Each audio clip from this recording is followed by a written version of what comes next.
My name is Ethan Callahan. For 7 years, I believed I was living in a marriage built on honesty, respect, and mutual admiration.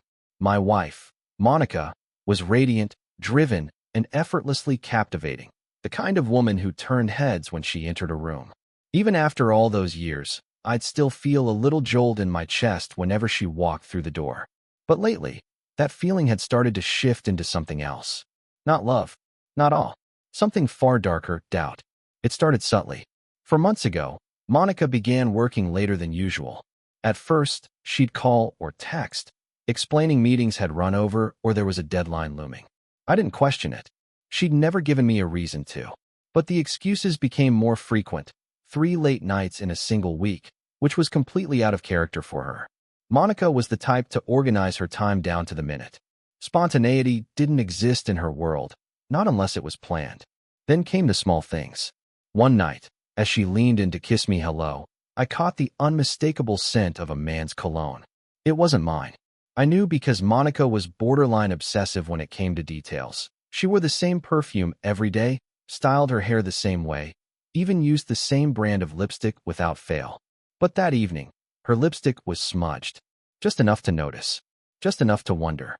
Later, in bed, I spooned her like I always did. My nose brushed the back of her neck, and there it was again, that strange cologne. Subtle, masculine, foreign.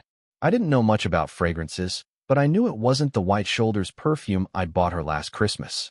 I didn't say anything. Not that night. Not the next. But I watched. I listened. I remembered. Monica and I met in college. She was a stunner. Auburn hair, piercing hazel eyes, and the kind of laugh that could carry across a courtyard. I was a nobody. Just another business major trying to keep up in accounting class. But somehow, she noticed me. Sat next to me. Flirted with me. Asked me out for coffee. Within a year, we were inseparable. And 6 months after graduation, we were married. We built a plan together. No kids until 30. She would pursue her master's first, then I would. She landed a great job with an international telecommunications firm and worked her way up fast. I stayed local, working at a smaller company. When she finished her degree and got promoted, I was proud. Genuinely. But when it was my turn, she insisted we use the savings for a house instead. I let it go. I always let it go. And maybe that was part of the problem. I had let too much go. Her ego grew with her title. Her income overtook mine.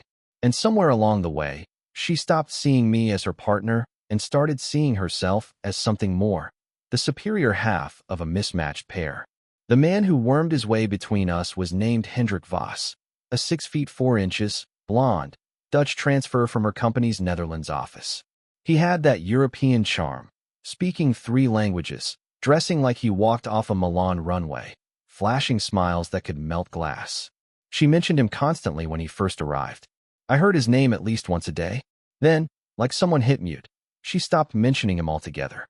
That silence spoke volumes. One night at dinner, I asked, casually, "That Dutch guy, Hendrik, still in your department?" Monica paused mid-bite. "Yeah. What? You used to talk about him all the time. Haven't heard his name in weeks." She shrugged, face coloring slightly. "He got moved. I don't really see him anymore." That was the night I knew she lied to me. Not suspected. Knew. After that, the late nights ramped up. "Working late on a project," she'd say. "Big client meeting tomorrow." Always with that cool, calm voice, like it was nothing. But my gut screamed otherwise.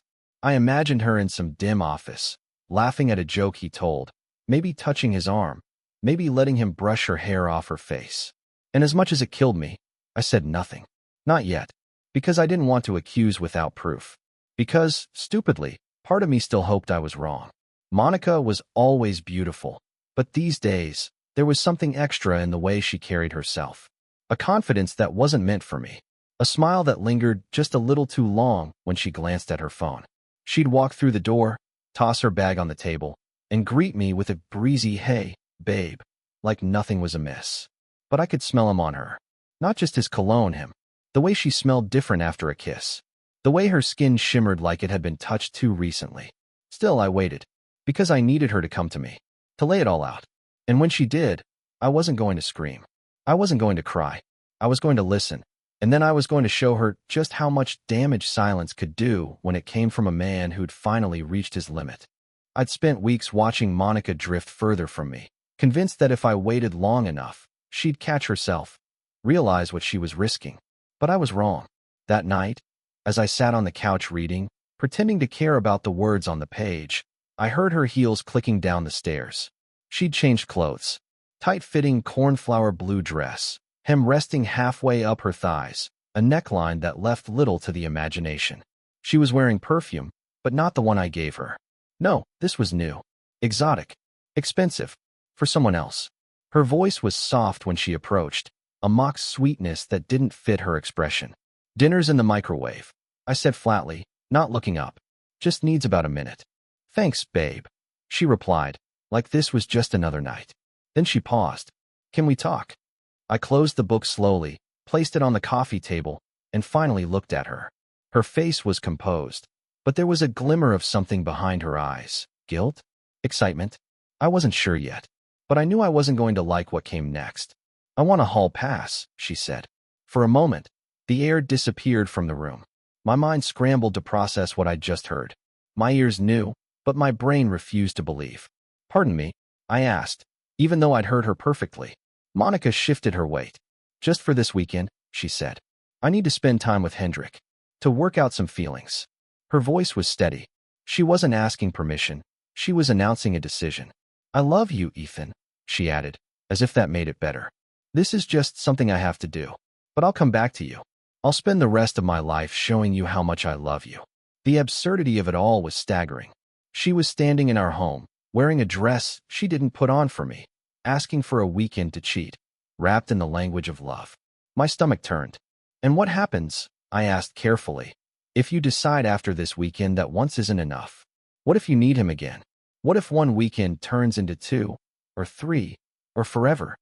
"It won't," she replied too quickly. "I promise. I just need this. You've never said no to me before." And that was the heart of it, wasn't it? She wasn't asking because she thought I'd say yes.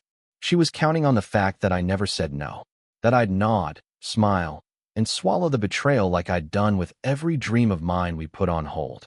She was betting on my silence. But this time, I wasn't silent. "You don't need this, Monica. You want it. You want to chase a fantasy with a man you barely know. You want excitement, a thrill, a new body to explore. I thought you loved me enough to give me this," she said, her voice trembling now. "No, you thought I was weak enough to tolerate it." She flinched. I kept going. "I'm not going to stop you," I said. "I don't own you. If this is what you want, go." But remember what I said next. For every action, there's an equal and opposite reaction. She blinked. I saw confusion flicker in her eyes. She mistook my calm for compliance. "Thank you, Ethan," she said. "I'm glad you understand." I didn't answer. There was nothing more to say.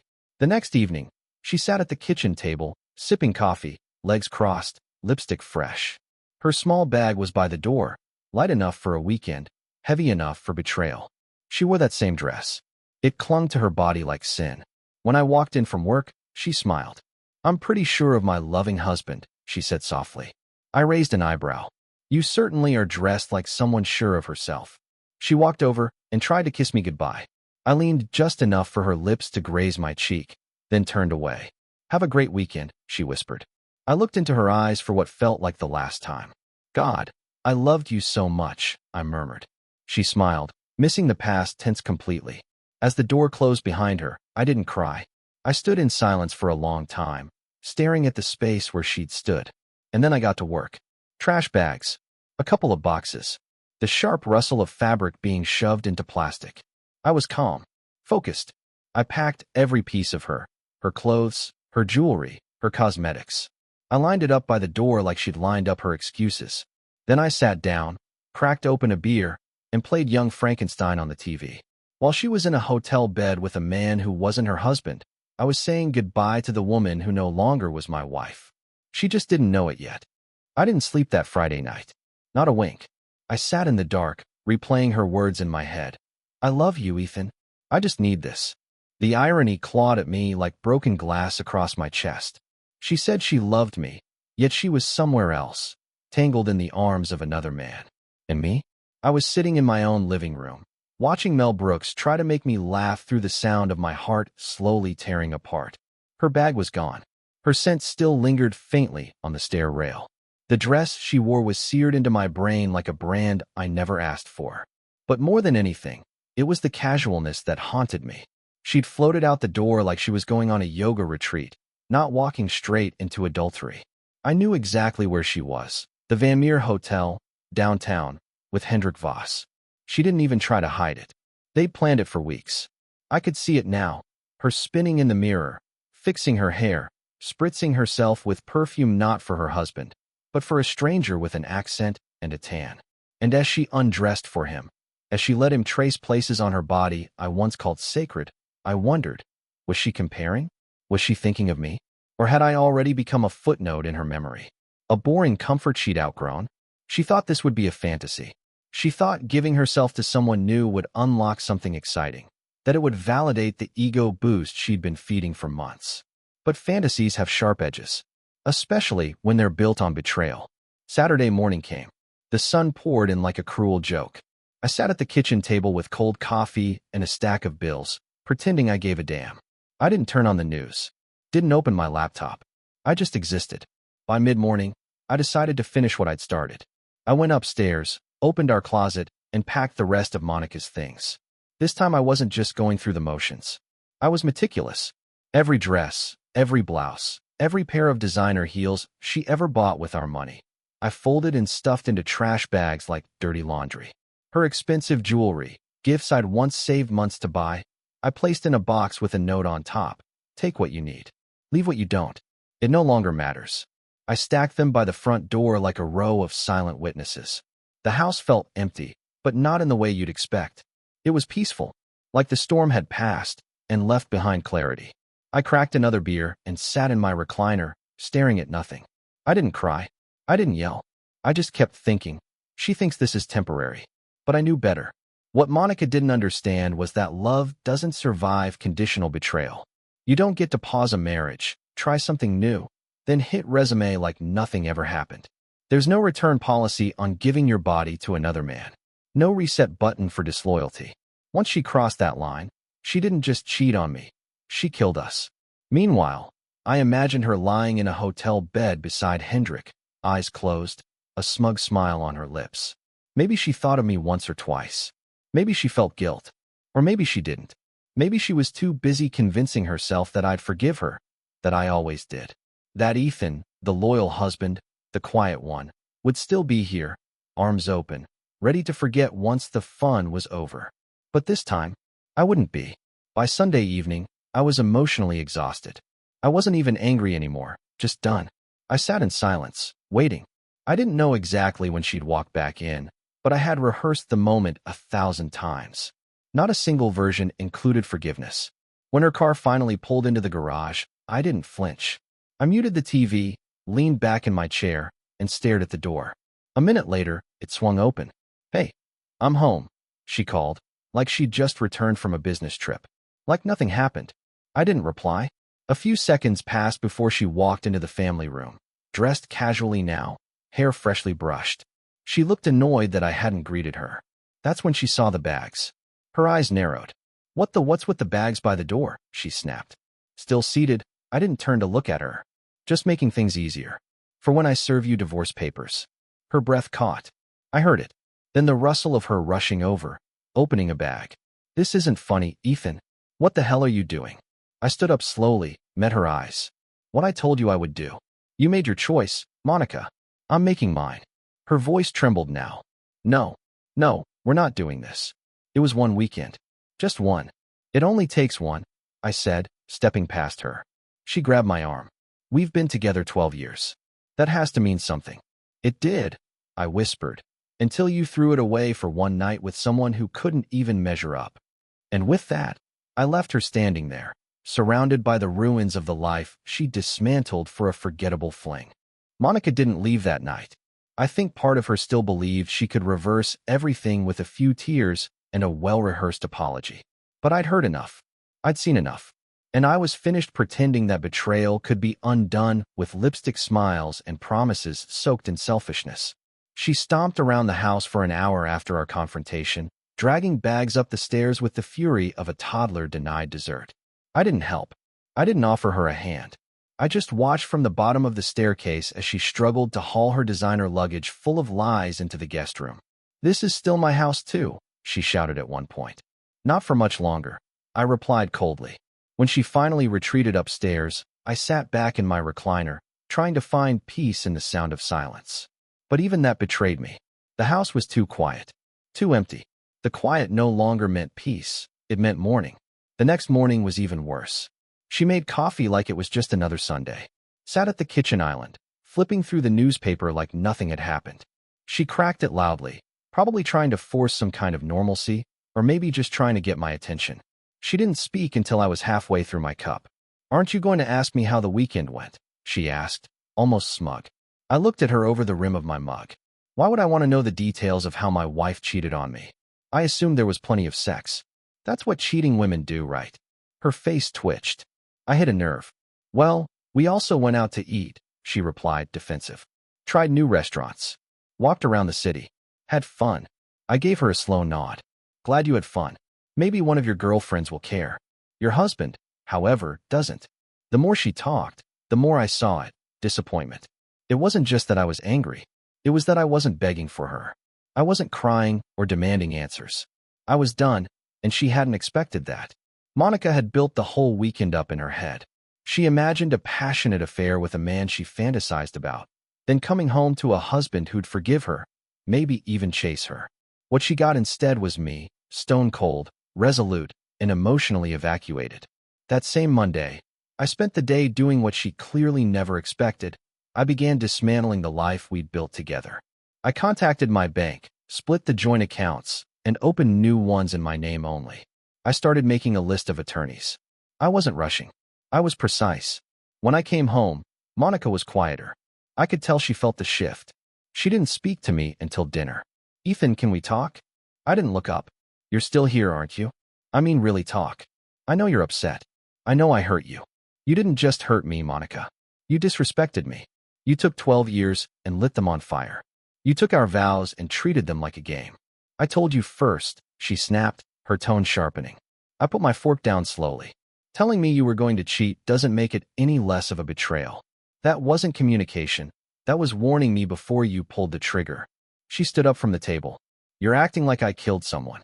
"No," I said softly. "You just killed us." The next day was when the real cracks began to show, for her, not for me. I was braced for the fallout. She wasn't. Her coworker, Emma, came into her office that morning and shut the door. That wasn't unusual, but the tone of her voice was. "Please tell me you didn't spend the weekend with the Dutch guy," she whispered. Monica's face went pale. "How did you?" "He's been bragging. Not to me, but the girls in the break room are already whispering. And it's 8 a.m. By noon, the whole office will know." The blood drained from Monica's face. Emma sat down and looked at her hard. "You're officially the cheating wife now. Half the guys want to turn, and half the women want you gone." Monica buried her face in her hands. She cried, right there at her desk. But the worst part? It wasn't guilt for what she did. It was shame that she got caught. And as I found out later, the worst part for her wasn't even the humiliation. It was that Hendrik, her perfect European fantasy, was a complete disappointment. The chemistry was lukewarm. The intimacy? Below average. She even told Emma, in tears, that he wasn't even that much bigger than Ethan. That's what she traded 12 years for. A one-night fantasy with a man who couldn't hold a candle to what she already had. And now, the realization was hitting her like a freight train. But I didn't care. I was done carrying her emotional baggage. She made her choice. I was just making sure she felt every ounce of the consequences. She left me emotionally long before she packed that bag. And now, I was finally leaving her, for good. The following days passed like slow-moving storms, thick with tension, heavy with silence. Monica and I existed in the same house, but it wasn't a home anymore. It was a battlefield where neither of us raised our voices, but every look, every breath, every step was laced with quiet warfare. She still tried to pretend things were normal. I'd come home from work, and she'd have dinner on the table like some sitcom wife. She'd ask me about my day, smile too brightly, but I didn't return the smile. I didn't offer small talk. I ate in silence, cleaned my plate, and walked out of the room like I was leaving behind something I used to care about. It was around Wednesday evening when the cracks finally spread beyond our four walls. Monica came into the house, slammed the door harder than she meant to, and let out a sound that was somewhere between a grunt and a sob. I raised an eyebrow. Rough day at the palace? She glared at me. You told someone, didn't you? I set my coffee down. Told someone what? About me and Hendrik. About the weekend. I leaned back in my chair, crossed my arms, and shook my head slowly. Nope. You did that all on your own. Turns out Dutch Dawn one has a big mouth, huh? Her lips trembled, her composure unraveling by the second. The entire office is whispering. Emma cornered me and said I was being talked about like I'm some cheating wife. I offered. Isn't that what you are? She flinched like I'd slapped her. This isn't what I thought it would be, she said, her voice cracking. It was supposed to be one weekend. It wasn't even that great. I didn't respond right away. I just stared at her. This woman who thought she could walk out, give herself to another man, then walk back in and be cherished like nothing happened. You destroyed a 12-year marriage for a mediocre weekend, I said finally. And now you're surprised the world doesn't applaud you for it. I made a mistake, she whispered. No, I snapped, rising from my seat. A mistake is dropping a glass. This was a choice. A cold, calculated decision. You planned it. You packed a bag. You shaved your legs. You put on that little blue dress, kissed me goodbye, and went to someone else's bed. She sobbed openly now, but I didn't move. I didn't comfort her. I let her cry. She earned every tear. 2 days later, a manila envelope was delivered to her office. Inside were the initial divorce papers. I wanted her to be served where it would sting, somewhere public, somewhere she couldn't pretend anymore. That same night, she came home with her makeup smeared, eyes red, hands shaking. How could you humiliate me like that? She hissed as she stormed into the house. Oh, I said calmly, not looking up from my book. You mean like how you humiliated me when you left to play house with another man? That was private, between us. No, the moment you told me you were taking a hall pass, it stopped being private. You don't get to cheat and then control the fallout. She stood there for a long time, staring at me, breathing heavy like she was preparing for a fight. Then, quietly, she muttered, I can't lose you, Ethan. You already did, I said. Back when you decided one weekend of passion was worth gambling everything we built. Her tears were real. But real tears don't always come from remorse. Sometimes, they come from regret. Regret that the world didn't bend to your delusion. Over the next week, she tried everything. Apologies, promises, even seduction. But I'd gone numb. The intimacy was gone, the trust obliterated. Even her touch felt foreign now, like a stranger's hand on my skin. One evening, after a dinner of forced silence, she tried to crawl into bed beside me in the guest room. No, I said, sitting up. This isn't your space anymore. Her eyes filled with tears again. Ethan, I love you. Please. You don't love me, I said with bitter calm. You love the life I gave you, the safety, the comfort, but you didn't love me enough to protect me from your impulses. That's not love, Monica. That's convenience. That night, I changed the locks to the master bedroom and kept the key. The divide between us became official. The following Monday, I received a call from her father. Apparently, she'd told her parents very little, just that we were going through something. Ethan, what's going on? He asked, his voice laced with concern. Monica's a mess. She says you're threatening divorce. I didn't sugarcoat it. She cheated, Ken. She asked for a hall pass and used it. There was a pause. Oh God, he muttered. She really did it. She did, I confirmed. And now she's facing the consequences. He sighed heavily. I'm sorry, Ethan. I never thought my daughter would become this person. Neither did I said quietly. After that, I didn't take any more of their calls. I didn't need validation. I had the truth. And I had peace. It was time Monica learned the hardest lesson of all. You don't get to burn down a marriage and expect to live in its ashes. By the time the end of the second week rolled around, Monica had stopped pretending. The smiles were gone. The confidence, the arrogance, the smug tilt of her chin, it all crumbled under the weight of reality. She moved like a ghost through the house, no longer asking for forgiveness, just trying to hold together the last shreds of her dignity. She knew I had begun speaking to a lawyer. I didn't hide it. I wanted her to know every move I made was methodical, not emotional. I wasn't going to scream or throw things or beg her to stay. I was simply going to remove her, like a tumor that had finally turned malignant. But what she didn't know was that I had more than a lawyer. I had evidence. You see, I wasn't as oblivious as she thought I was. Long before she'd ever uttered the words "hall pass," I'd felt the change. Her body was still here, but her attention was always somewhere else, on a certain foreign voice, a certain scent that didn't belong to me. So I had started keeping notes. Photos. Messages. The autographed photo she tried to hide. Even a discreet audio recording of her call to her best friend, gushing about Hendrik and how one night wasn't enough. I hadn't needed to pry. She left trails like a child playing spy. And now? Now I had all I needed. On Friday, the papers were filed. Irreconcilable differences. Adultery. Abandonment of marital vows. And thanks to a prenuptial agreement we signed a decade ago.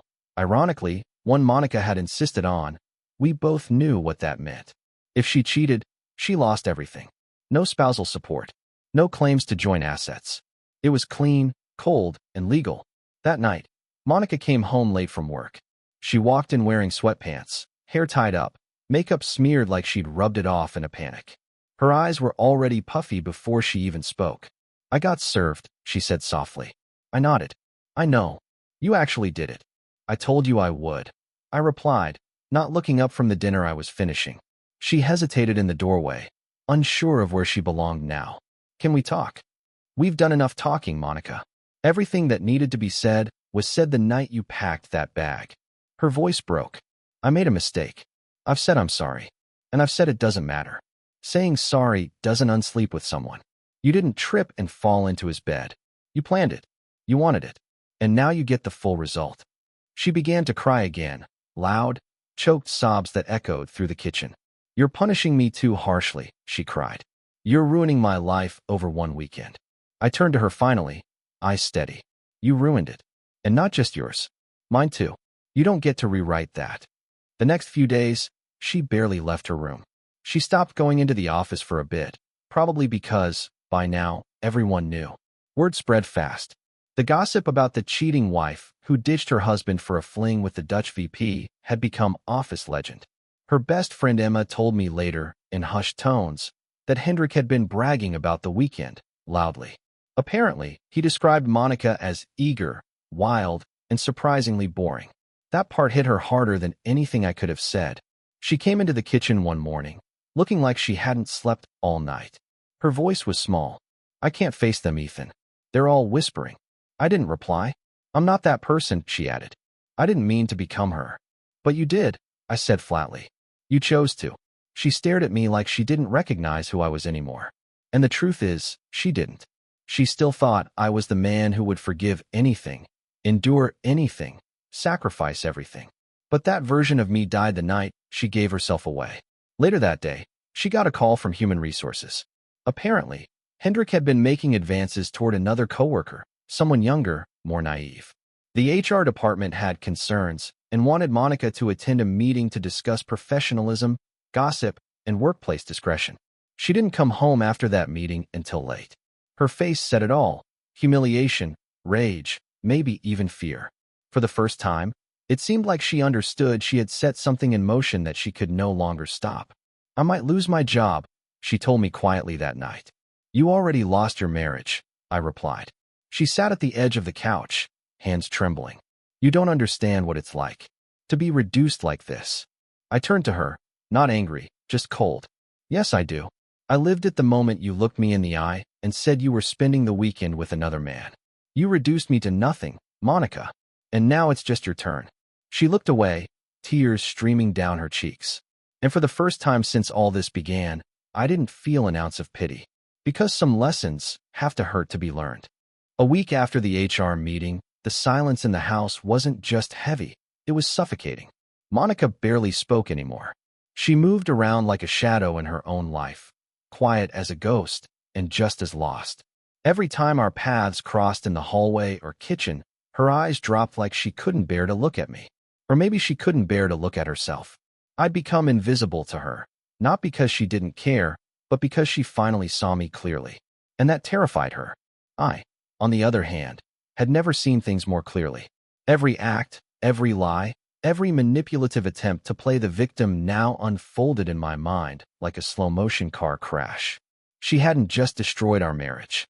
She had desecrated it, danced in its ashes, and expected me to thank her for the performance. By Thursday, I had the final meeting with my attorney to wrap up the divorce paperwork. No more delays. No more negotiations. The evidence had been presented, the terms were enforced, and the prenup held firm like a steel trap. Monica had no claim to the house, no claim to my accounts, and no way out. I got home late that night. The lights in the kitchen were dim, but I could see her sitting at the table with a glass of wine and that same pathetic look she'd worn for days. "You were with your lawyer again," she said quietly, not looking at me. "Correct. So that's it. That's it," I confirmed, hanging my coat. "I begged you, Ethan," she whispered. "I told you I made a mistake." "No," I corrected, walking past her to pour myself a drink. "You told me it wasn't that great. That's not an apology. That's buyer's remorse." She winced, the truth cutting sharper than any insult. "I miss us," she said suddenly, a note of desperation creeping into her voice. "The way we used to be, before all of this." I sat across from her, studying her like I was looking at a stranger. "I miss that too. But the version of you I married is gone. You killed her when you chose him." She reached across the table, placing her hand over mine. "Can't we find our way back?" I didn't flinch. "Back to what? A marriage where I have to wonder who you're texting? Who you're meeting after work? Whether you'll wake up one day and need another hall pass?" Tears welled in her eyes again. "I hate myself for what I did." "No," I said coldly. "You hate what it's costing you. That's different." She broke then, completely. Head in hands, shoulders shaking, sobs ripping through her like waves crashing against rocks. I sat and watched. There was no pleasure in it. No satisfaction. Just finality. The next morning, I handed her the envelope containing the court date and final settlement terms. She didn't say a word, just stared at the paper like it was written in a language she no longer understood. Her hands trembled as she folded it and walked away without looking at me. That evening, her parents called again. This time, it was her mother. She begged me to reconsider. Told me Monica had been crying every night. That she'd lost weight. That she wasn't herself. "She destroyed your marriage, I know," her mother said softly. "But don't you think she's paid enough?" "No," I said without hesitation. "Because the real price isn't pain. It's knowing what you threw away and living with that forever. That's the only lesson that sticks." The line went quiet. Her mother sighed and hung up. 2 days later, I found out Monica had taken a leave of absence from work. Word around her office was that she was being encouraged to transfer. The whispers hadn't stopped. Hendrik, in all his glory, had moved on to his next conquest. And Monica, once the high-powered professional, was now nothing more than the cautionary tale in whispered conversations and awkward glances. She came home that night with a look I hadn't seen before, one of complete surrender. "I've accepted the transfer," she said. "North Carolina. I leave in 3 weeks." I simply nodded. No fight. No snide remark. What would be the point? I asked. "You've already lost everything that mattered." That night, as I stood in the kitchen alone, staring at the spot where we once used to dance on lazy Sunday mornings, it hit me. I had already grieved this marriage. While she was off chasing thrills, I was here burying the version of us that once made sense. Now, I didn't feel angry anymore. I didn't feel hurt. I felt clean. Empty, yes, but free. And freedom, I was learning, was the first true breath after suffocating for far too long. A week after the HR meeting, the silence in the house wasn't just heavy, it was suffocating. Monica barely spoke anymore. She moved around like a shadow in her own life, quiet as a ghost and just as lost. Every time our paths crossed in the hallway or kitchen, her eyes dropped like she couldn't bear to look at me. Or maybe she couldn't bear to look at herself. I'd become invisible to her, not because she didn't care, but because she finally saw me clearly. And that terrified her. I, on the other hand, had never seen things more clearly. Every act, every lie, every manipulative attempt to play the victim now unfolded in my mind like a slow-motion car crash. She hadn't just destroyed our marriage. She had desecrated it, danced in its ashes, and expected me to thank her for the performance. By Thursday, I had the final meeting with my attorney to wrap up the divorce paperwork. No more delays. No more negotiations. The evidence had been presented, the terms were enforced, and the prenup held firm like a steel trap. Monica had no claim to the house, no claim to my accounts, and no way out. I got home late that night. The lights in the kitchen were dim, but I could see her sitting at the table with a glass of wine and that same pathetic look she'd worn for days. "You were with your lawyer again," she said quietly, not looking at me. "Correct. So that's it. That's it," I confirmed, hanging my coat. "I begged you, Ethan," she whispered. "I told you I made a mistake." "No," I corrected, walking past her to pour myself a drink. "You told me it wasn't that great. That's not an apology. That's buyer's remorse." She winced, the truth cutting sharper than any insult. "I miss us," she said suddenly, a note of desperation creeping into her voice. "The way we used to be, before all of this." I sat across from her, studying her like I was looking at a stranger. "I miss that too. But the version of you I married is gone. You killed her when you chose him." She reached across the table, placing her hand over mine. "Can't we find our way back?" I didn't flinch. "Back to what? A marriage where I have to wonder who you're texting? Who you're meeting after work? Whether you'll wake up one day and need another hall pass?" Tears welled in her eyes again. "I hate myself for what I did." "No," I said coldly. "You hate what it's costing you. That's different." She broke then, completely. Head in hands, shoulders shaking, sobs ripping through her like waves crashing against rocks. I sat and watched. There was no pleasure in it. No satisfaction. Just finality. The next morning, I handed her the envelope containing the court date and final settlement terms. She didn't say a word, just stared at the paper like it was written in a language she no longer understood. Her hands trembled as she folded it and walked away without looking at me. That evening, her parents called again. This time, it was her mother. She begged me to reconsider, told me Monica had been crying every night, that she'd lost weight, that she wasn't herself. "She destroyed your marriage, I know," her mother said softly. "But don't you think she's paid enough?" "No," I said without hesitation. "Because the real price isn't pain. It's knowing what you threw away and living with that forever. That's the only lesson that sticks." The line went quiet. Her mother sighed and hung up. 2 days later, I found out Monica had taken a leave of absence from work. Word around her office was that she was being encouraged to transfer. The whispers hadn't stopped. Hendrik, in all his glory, had moved on to his next conquest. And Monica, once the high-powered professional, was now nothing more than the cautionary tale in whispered conversations and awkward glances. She came home that night with a look I hadn't seen before, one of complete surrender. "I've accepted the transfer," she said. "North Carolina. I leave in 3 weeks." I simply nodded. No fight. No snide remark. What would be the point? I asked. "You've already lost everything that mattered." That night, as I stood in the kitchen alone, staring at the spot where we once used to dance on lazy Sunday mornings, it hit me. I had already grieved this marriage. While she was off chasing thrills, I was here burying the version of us that once made sense. Now, I didn't feel angry anymore. I didn't feel hurt. I felt clean. Empty, yes, but free. And freedom, I was learning, was the first true breath after suffocating for far too long.